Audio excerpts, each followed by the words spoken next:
Hello. I'm Mum. I'm me. That's Bert. And that makes 3.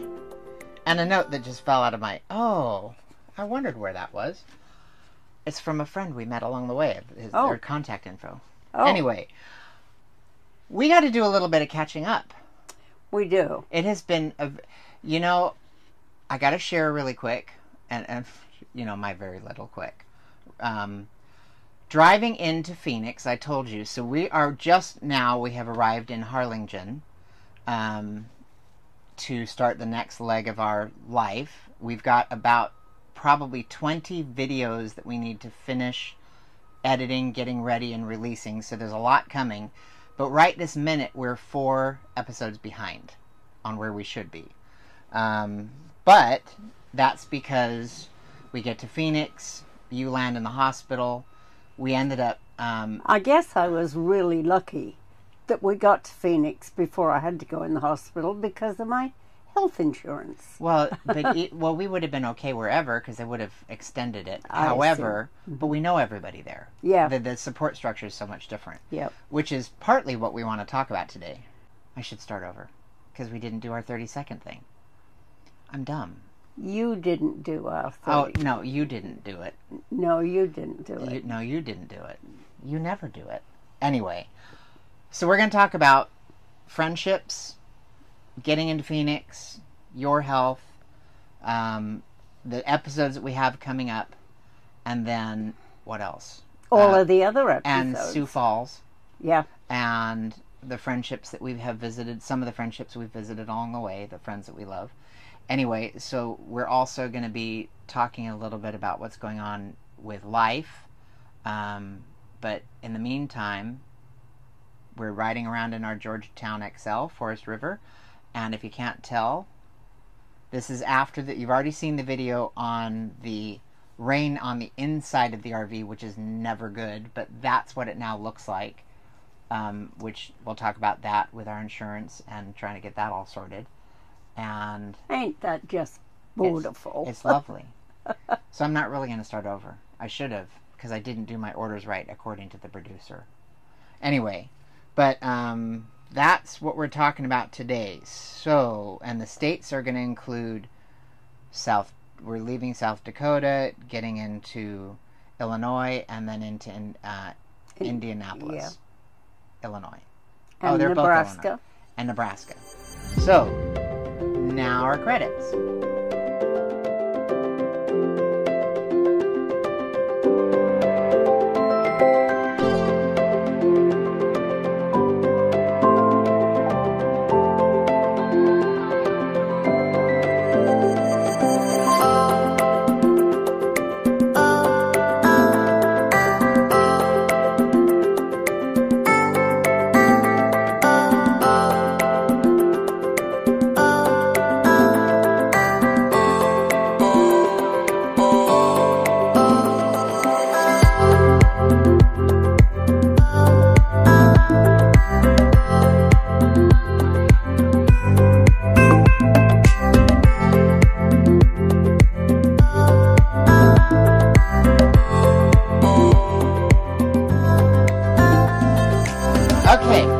Right along. So last episode we did from the sightseeing tour side of it. I never finished my story about getting into Phoenix, so bugger. There's a bird floating around in my head. But driving into Phoenix, what did we talk about? I told you that I was worried about my routine getting thrown off with my fitness and eating right because I didn't live the most healthy life in Phoenix, but I adjusted while I was there. But on the road, I've gotten really, really diligent about doing everything exactly spot on. But then when you go home, now you have the opportunity of messing up. Because now you're around people all the time and you're in your old digs, so you have the potential of falling back into old habits. Mm-hmm. So I was actually worried about that. The thing that I hadn't thought about as far as routine was this, because this show is new and predominantly we've done it on the road. And then all of a sudden, this is the one that fell out of routine. Because all of a sudden we had bunches of projects and friends and things going on. And I was in holidays and hospital. So our routine got very thrown off. But starting back on leaving the Badlands, we drove out of there and we drove to Sioux Falls. We did. What did you think of that? I was shocked. Tell me about it. Well, I had expected falls, you know, and it's little falls. Yeah, it's from here down, not Yeah. from there up. And I was shocked at how unkempt it was. There was one whole area that was full of empty cans and bottles and trash, and horribly mismanaged. I was very, very disappointed. Yeah. But they're beautiful if you can look past the garbage. I mean, Sioux Falls, if you're watching, please clean it up because it's such a beautiful location. The falls, Yeah. I mean, you've got videos playing right now of it, but the falls are absolutely spectacular, and a ton of water flows through there. I mean, it's a huge resource. Yeah. But it is just filthy, gross filthy. And there's a beautiful little coffee shop. They were freaking closed when we arrived. How dare they close before we get there? And they weren't closed very long before we got there, but they were closed. We would have sat on the patio for a long time with some cocoa or coffee. Well, she would add cocoa, I would add coffee. Disappointing. Yeah, but so that was another odd thing, is the touristy side of it was not operational during touristy hours. So, but the garbage was a big deal to me. I thought it was a shame. It was a huge deal to me, and my expectation was that we would see big falls, and we saw little falls. Beautiful little falls. Yeah, I had no idea what to expect. In fact, the thing that I was shocked by is it's literally in the middle of the city. Yeah. It's bizarre. You normally, every fall I've ever been to, we had to go off the beaten path, take a hike in to go see it. And this is in this, they built it. It's weird. They built the town, I think, around the falls. Well, they did, because what originally I was going to say, they put the falls in the middle of town. Yeah. That's bass over backwards. So, but I did think it was funny that I said it like that. But obviously, they built. Most towns are built around waterways, and they just happened to build it around that. There used to be a big factory there, I think, that utilized the water. Right. For the power. Yeah, which was interesting seeing the ruins of that. I mean, because it had burned down and had some. So there's videos here of the it's not wreckage, the leftover bits, the bits and bobs that are left. Yeah. So, but that it was and it was quiet. It was, in fact, thank God that coffee shop was closed. Because that parking lot, we go in, that's another thing they might want to reconsider how they've done. Because they've got one road in, one road out, and it is not a big road. And I'm pulling an RV, I'm driving an RV, pulling a car, and I'm getting in there, and I'm like, if that parking lot had been full, there's no way I would have got out of there. You filled the parking lot. I did. What you did. Well, I was driving on where there would have been cars if that coffee shop had been open. So I was very grateful we didn't show up on time. We were a little bit late getting there. Yeah. Well, who knows why? I don't remember why we were late. But it really was. It's always him if we're late. Trust me. He gives a time when he's going to be there. Never quite makes it. In the old days, I'd have a finger for you. But I don't do that anymore. Oh. As often. I'm really working on it. He's getting better. Yeah. So, anyway, it was very interesting. Just the placement, the location, and again, really beautiful falls. But I absolutely just had no concept of what we were looking at. And interestingly enough, the scenery getting into there, leaving, because South Dakota is so beautiful. And then went by the, the Smithfield meat packing place. Right. I tell you, but you could have got our Christmas ham from there. I'm sure. Yeah. Oh my gosh, I forgot about that. Yep. Was that there? Except we don't eat Christmas ham. That was the honey baked, right? Honey baked hams. I don't know. Yeah, and we followed that. Remember that truck? We followed them forever, for a long time. I'm like, they're bringing a ham to us, but we don't eat ham. I don't eat ham. I think ham's yuck. You like ham. I do like ham. I don't mind the bone. Make a soup out of it, but I'm not much for ham. Okay. So from there, do you remember what we did next?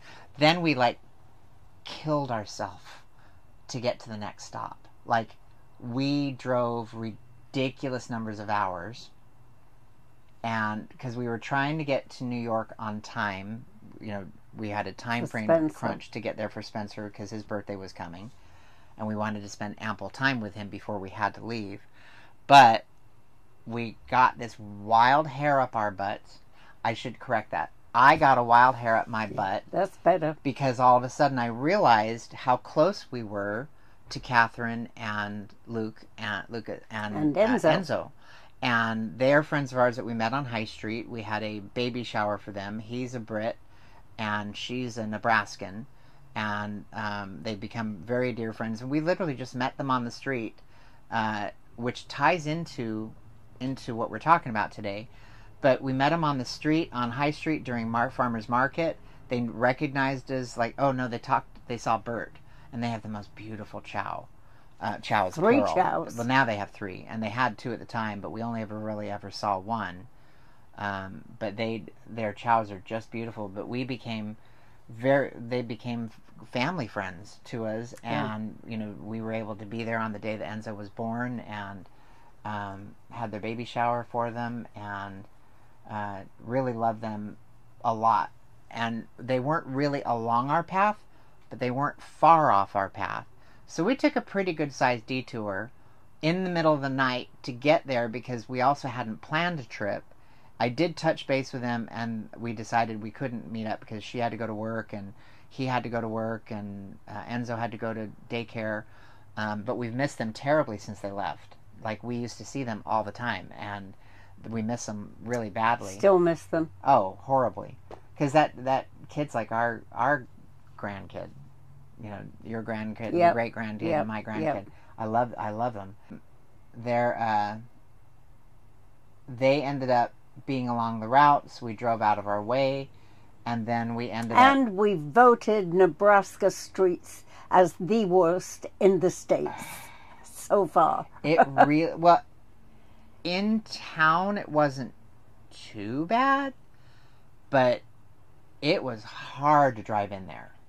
It was really hard to drive in there. So they ended up...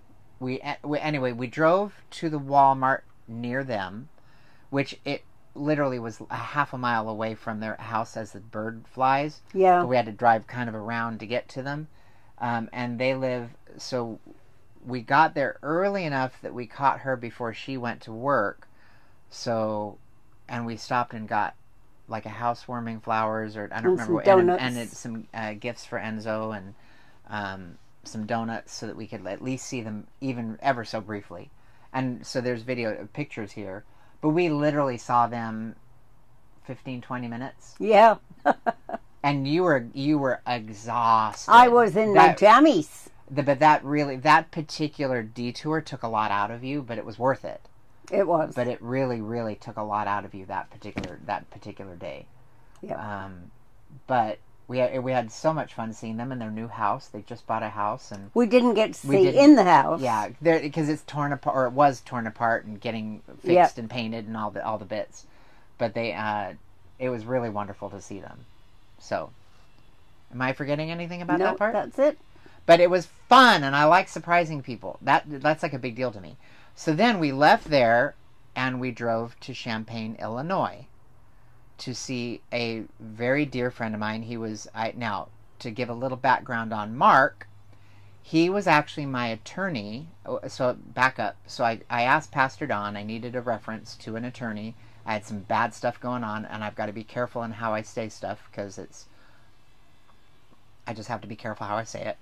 But I had some fraud perpetrated against me, where somebody assumed my identity, went through multiple accounts, was calling my real estate agent, was calling my business accounts, filling my schedule with false appointments at my office, going in my office at night, moving things around, taking things, going through patient files, threatening my then wife, threatening me, assault against us, breaking and entering. It was a horrendous time frame. Like, we ended up, the loss we incurred was I didn't know I could survive something that bad. It was, and what was hard is I have no idea how to navigate that. Who knows how to, and it wasn't just credit card fraud. It wasn't identity fraud. It was just horrible. It was horrible what happened.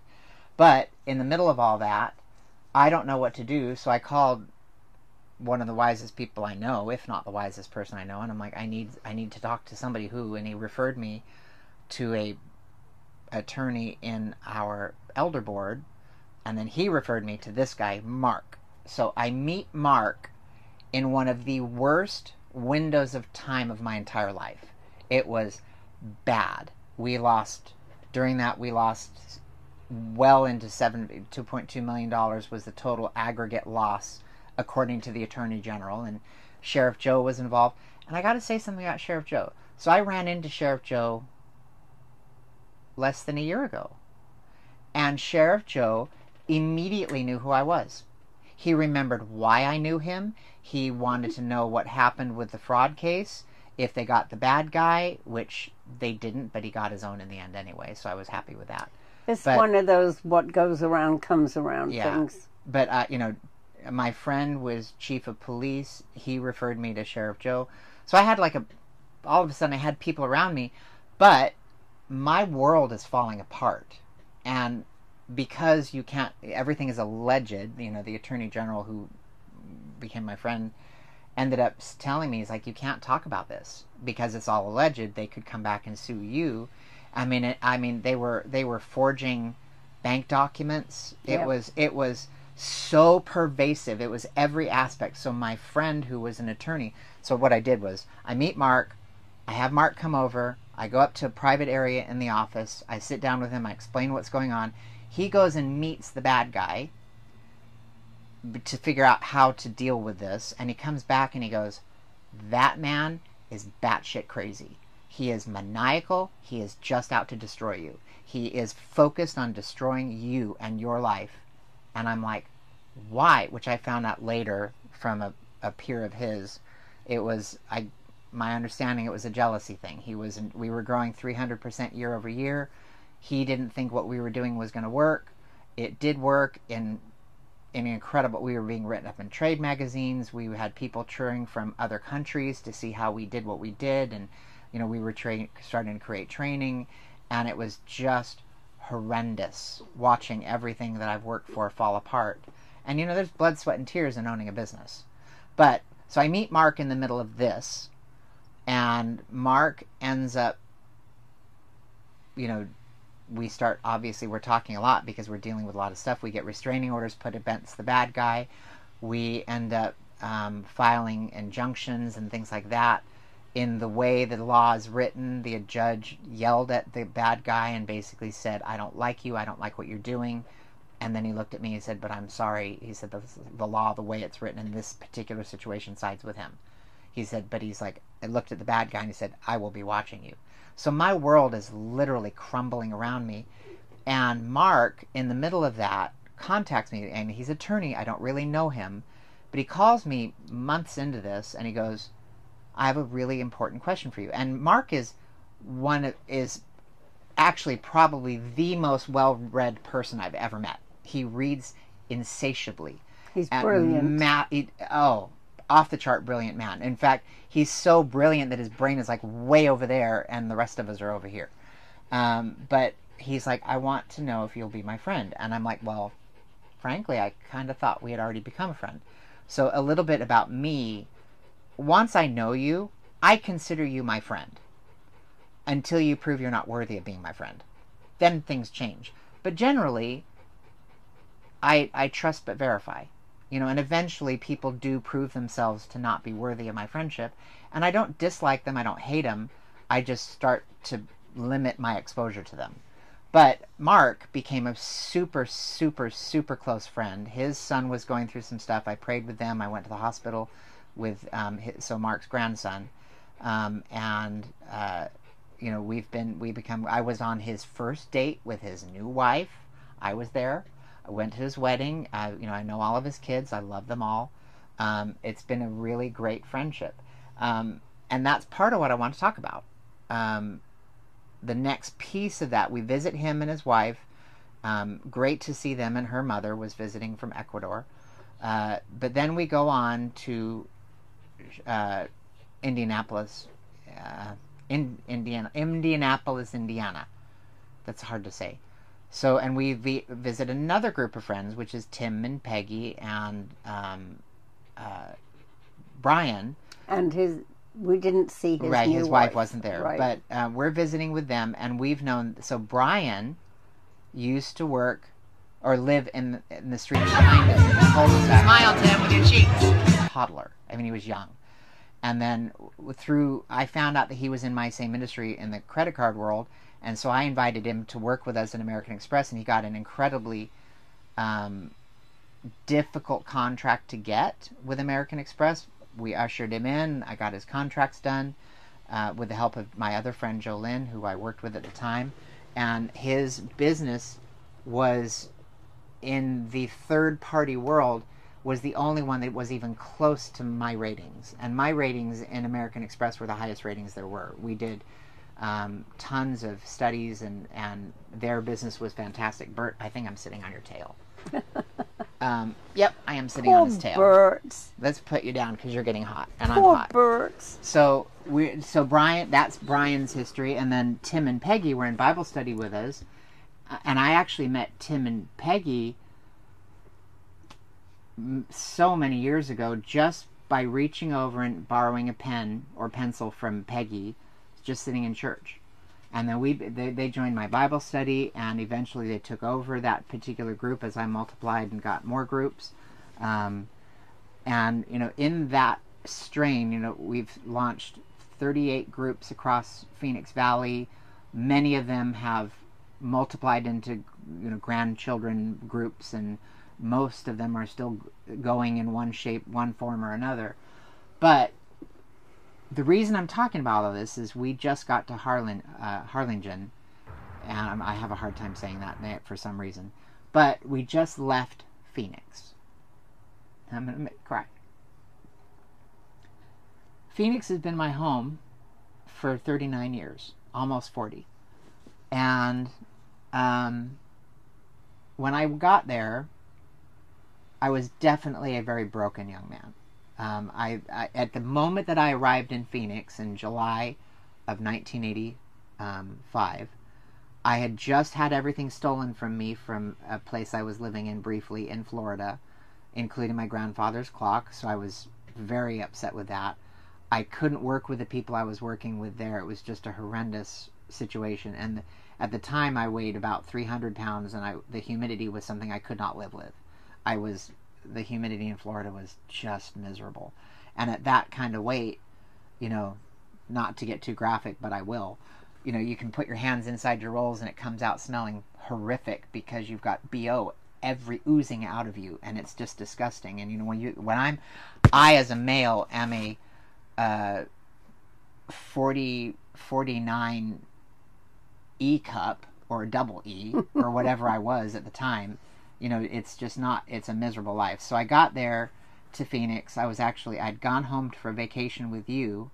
Yep. That was right when my sister found us, which is a whole other story. I'll talk about that. We'll talk about that later. It was wonderful to have her in our family, but that was right that window when it all happened. And then I get this call out of the blue. Bob Anderson, who I love dearly, was the area leader of Phoenix from way, way, way back in Arthur Murray days, and he gave me a place and a home and got me going, and that's how we met Grandma Diane. Grandma Diane was a receptionist at a sister studio to where we worked, and then she ended up working part-time in the studio that I worked in. My best man came out of that. So many friendships that I still have today came from the Arthur Murray days. Then you've got hockey days and church days. And a lot of healing for me happened with this group of friends that I've built around me over 4 decades. And, with a stretch of time also in California for my then wife's college when she went to her graduate school. and then we went there with the intent to come back. But but my life has revolved around Phoenix for so many years, and leaving, even though we're going to go back, even though we're going to end up with a second home there, I still have an addresses there as well. It just put a lot of gravity to it, and I learned so much. But the reason I'm talking about this is, like, I talked about my friend Mark. I met Mark in an incredibly dark window of time. Most of my family didn't really understand what was going on. That was during a window where we were just kind of getting back together-ish. But my friends, there's a lot of people in my world that saw my world falling apart, didn't know what was going on, and assumed absolutely the worst of me. I have friends in all circles of life, including church, that would suddenly not speak to me. And I'm going to single out a couple people. Randy and Chris, their brother-in-laws. I heard through the grapevine after the fact that there was some people starting to gossip about Greg. Oh, Greg got too big for his britches. He expanded too fast. He doesn't know what he's doing. He's a horrible business leader. And Randy, this is what was reported to me, Randy cut him off and said, I don't know what's going on with Greg, but I know who he is. I trust his integrity. You need to shut up. And that window of time of the fraud showed me who was worthy of being in my life and how important that was. I mean, when I had my surgeries, my friends came around me and you cleaned my house, did my dishes. I couldn't pick up my newborn baby. My ex, his mother, had just had a C-section. I couldn't work. I was connected to a machine for 6 months because I nearly died, and I couldn't do anything. And I'm getting letters from the HOA and telling me that I was going to get fined, and because my yard was not looking good. Randy and Leslie came over and weeded our yard and overseeded my lawn, and I had people doing my dishes and buying my food and bringing meals. I don't know how people live without a family of friends around them. And it was, so the reason I wanted to talk about this is, along the trip, we've been making a point to go and see people. If you're along the route, if we're flying into one of your, because now we're going to be traveling by plane instead of by RV because we're really south in Texas. But if you're along a city we're going, please tell me. Whether you're a recent friend or a longtime friend, we want to come and visit. We want to have coffee or dinner or see what your new house looks like or whatever, because I really, really, really go out of my way to not lose the people I love, my friends. And remember, with your friends, you get to pick them. Like, you get to actually handpick the people that are in your circle. But part of what I want to do is You're stuck with your family, by the way. Yeah, right? Well, it's true. There's some truth to that. You know, and not everybody likes their family. I'm fortunate that I do like my family, but a lot of people don't. But I've got so many friends in Phoenix. We became a community. We became, the book of Acts 2:40, where we take care of each other and we look after each other and we assume the best of each other and we go through hell and back for each other. But I want to talk a little bit in contrast, because we have social media, which allows us a better access to keep in touch with people. But talk about, you've got 3 friends that you've had since you were a little girl. Had. And who are they? Yeah. I came from England, of course. You did? Yes. Look at me, I didn't know that. There you go. Surprise. But anyway, when I came over here, the few friends I had have passed away while I've been here. And that leaves me with family in England that is a very distant family anymore. I'm the matriarch of that family at this point. That makes me feel so old. And life hurts, right? Shoe. Yeah. Fit. Yeah. But in order to keep in touch with my friends when they were alive, you had to write a letter, or you had this horrific telephone bill. Oh, phone bills back then were... You had to save really up money to be able to afford to call. for Christmas. And make sure that you were calling at the right window of time, that Right. you didn't kill yourself Yeah. with a phone bill. So my friends were limited, and now they are no more. And to memorialize them, it's Vivian, Mavis, and Joy. Yes. Joy is the one that I had contact with as well, but she passed away not that long ago, 5 years, 6 years ago, something like that. Maybe a Yeah. little longer now. Yeah. But it was enormous work to keep in touch with your friends, but that's a different world. And even then, and it's not just a function of moving away, because that did complicate it, but even a few towns over, you would lose friends quickly, right? You would, very quickly. Yeah. Yeah. But Yeah, so it's... water under the bridge, and still very, very well-respected friends that I look to for some really happy memories. So. And then over here, when you moved over here, you've got a handful of friends that you had for a long time, but again, your generation's passing. So right now you really have one longtime friend, which Who's is that? Sioux. Oh. Which that's actually, so we were supposed to go to her Yeah. 90th birthday, and we had scheduled it, we were ready to go, and then you were not feeling well, and we didn't go. Plus, we don't want to make her sick, because we don't really Yeah. know what's going on at that moment. And obviously she's doing well now, but we were super sorry to not get there. But we will be coming, Sioux and Tim, to see you at a different time. We will. But that was a bummer. That was a big bummer. I was really looking forward to seeing them. And they were in a previous episode, because Yeah. we saw them before. Yeah. But it was, our goal is to get there again. But now we're going to fly and visit you that way.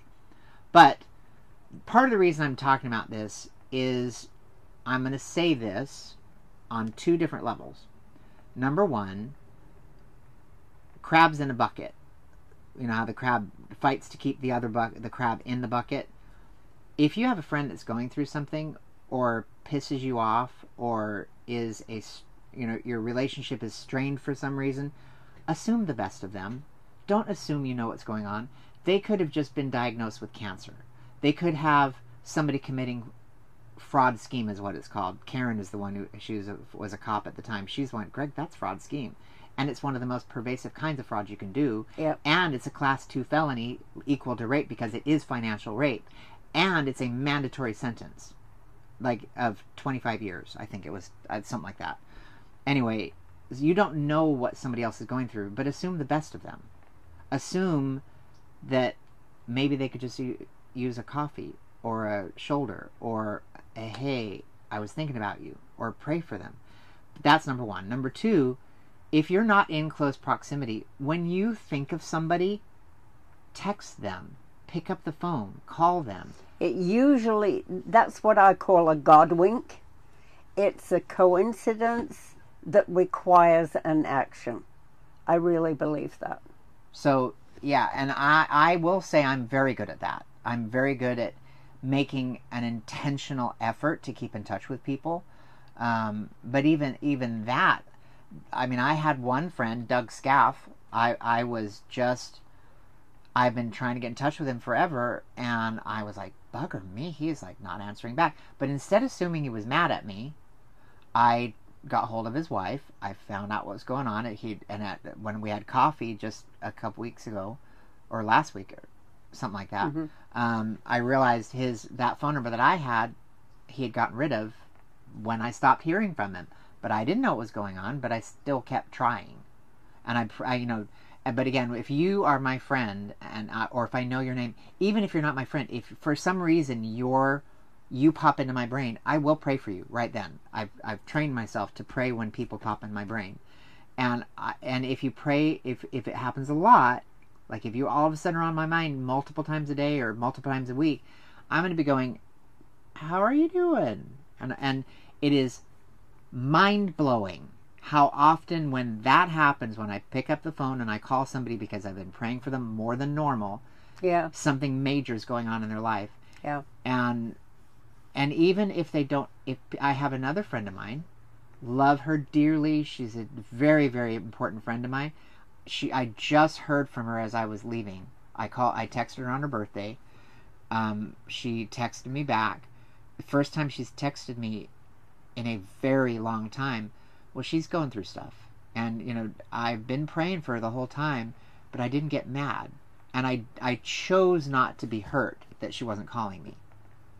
But those are conscious decisions. You have to decide who you are and what you're about.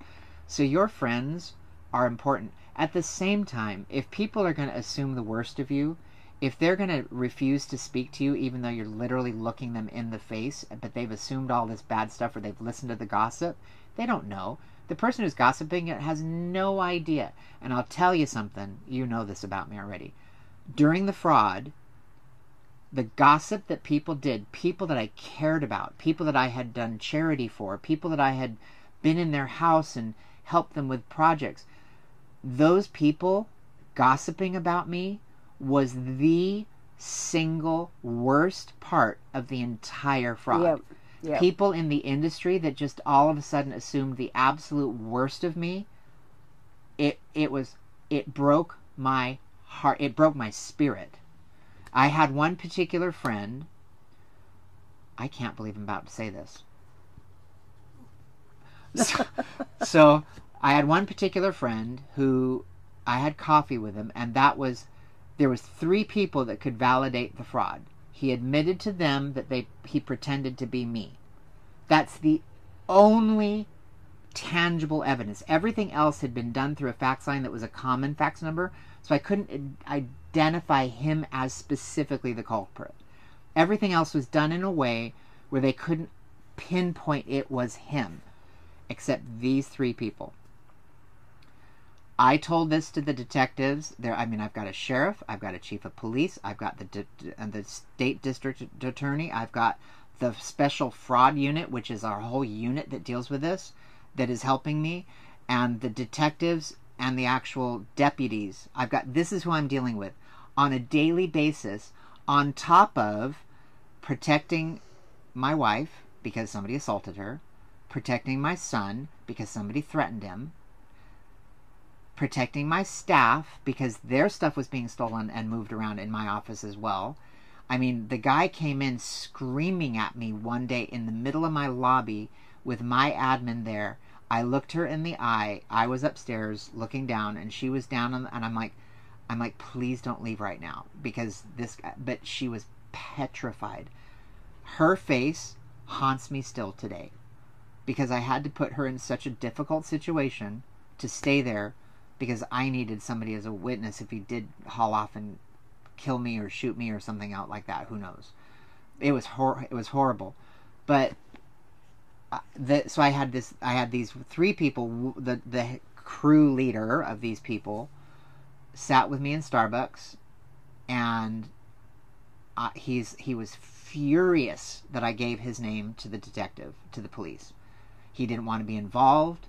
He was in a similar side of the same industry as we were, and he ended up he was yelling at me in the Starbucks, and I'm sure this isn't what he meant. We're still friends today. We're just a different version of friends. But he yelled at me and that God hated me and he was punishing me. I know he was just frustrated, so I don't hold it against him. I've long since forgiven him. But at that moment, and everybody, I'm facing my back is to the door. I can see the whole restaurant. Everybody turns and looks at me, and if you know me, I don't like being embarrassed. My ears go red. I get hot face. And I literally got as small as I could. I grabbed my coffee and I literally just left. I left the table. I didn't say another word. I just left. Because he crushed my spirit. This is the gossipy stuff. He doesn't know what's going on. He thinks I'm just too big for my britches. He didn't realize the amount of things this bad guy did to me. But he told me flat out he was not going to talk to the cops. He was not going to corroborate, period. And don't talk to him. The next morning, I laid in bed, absolutely devastated. Like, more devastated than I had ever been in my life. And I've been through a lot of crap, unfortunately. But fortunately for me, because I learned from all of it. But I laid in bed the next morning, bawling, heaving, weeping at a degree I've never cried before. And I whimpered, God, do you hate me? And are you punishing me? What the guy said, do you hate me and are you punishing me? And as clear as anything in my head, I knew, as if he said it out loud, audibly he didn't, but God, I love you and I'm preparing you. And at that moment I was fine. Like gossip didn't matter anymore. That moment, laying in that bed, gave me a different spirit than I've ever had. But my point of all this is, you just don't know what somebody else is going through. So love on them, care about them. And even if it hurts you, sometimes you need to step out. Like, my friend should have stood up and just said what was right, my opinion. He should have just told the detective what he knew. And he never did tell the detective, and without those 3 pieces of evidence, corroborating evidence and tangible evidence, the guy got away with it. And later I found out that I was not the only one. He did this type of stuff to multiple other people. But I had to pursue it to its logical end to know that the next person wasn't my fault. The bank, when they saw the forged document and they saw who it came from, who had acquired it from the bank but didn't really acquire it from the bank, the minute they saw his name, they recognized it as being a bad guy. Didn't say it, didn't confirm it, just they saw that they're like, oh, we know him, we can no longer deal with this. We can no longer help you. We've seen this before. So I'm dealing with a serial criminal financial rapist. Yep. And my world's falling apart and people are assuming the worst of me. So Tim and Peggy, Mark, Randy, Leslie, Pembertons, all of you guys, Anna and John, Christy and Robert. I mean, there's way too many to mention. I shouldn't have said any names. But Don and Sue, I mean, the list goes on and on. I mean, I've got hundreds of people that have rallied around us and loved us and encouraged us and pray for us and meet with us. And, you know, Hot Lucy is a new friend, but it feels like I've known her my whole life. Yeah. Everybody you meet, everybody, whether it's on the corner at a farmer's market, you know, Enzo and Catherine and Luke, it doesn't matter where you meet these people. You are meeting a future friend. And I really don't know what it's like to not have a friend. And cheesecake? Yeah, cheesecake from the market. Love him. Yep. But you just don't know what this new door of a handshake is going to do in your life. You don't know where it's going to lead you or how you're going to be a part of each other's lives. And, you know, the Pembertons, they were going through a lot of stuff when we met. And we're very dear friends. Like, they're my family. And their kids and their grandkids. And, you know, I just, when you meet people, even if they're a jerk, love them anyway. And you will get the flippant ones, the ones that say they're going to love you forever and suddenly disappear no matter how much you get in touch. And let them go if they do. Friends that God weaves in through our lives are there either for a season or a reason or for a lifetime. Yep. And they really, if you allow, I mean, Joanne and I work together. I called her one day. I'm like, hey, you're going to come work with me. She's like, oh, no, I'm not. I'm like, oh, yes, you are. And she's like, oh, no, I'm not. I won. She worked with me. But there was one day where, you know, a particular customer came in and he was just livid, pissed off. He wanted to undo the deal, and he was in the back, and he was ranting and raving and screaming before I got in the building. And Joanne's like, oh my gosh, don't go out there by yourself. He's going to kill you. And he's really that mad. And she goes and talks over to Miles and Gary, and she's like, we need to keep him. And they're like, we'll go out and protect him. And not even 5 minutes later, I come back and we're slapping each other on the back and laughing, and he's still my friend. But it started in a really difficult situation. But you just love on people. Yeah. And ultimately, all you have to do is treat people the way you want to be treated. Love your neighbor as yourself. And you never know what you're going to get. But that was a very long-winded thing to say, love on everybody around you, even if they're mean to you. Because you just don't know what they're going through. But if they abuse you, that's a different animal. But you can still love them, just don't necessarily be around them. Yep. Love and like are two different things. Anyway, is there anything else we've forgotten? I hope not. I'm glad we got your friends' names in here, because I know you miss them, and I do. And you had such a tiny group of friends. And then back in those days, you worked. That's another thing. You worked so much as a little girl. I mean, I did. You didn't have a normal Americanized childhood. Mm-mm. You worked the field. When did you start working the field? Oh, I think probably I was 6 or 7 when I was picking potatoes. Well, but even before that, you were in the field Yep. with your parents, right? Yep.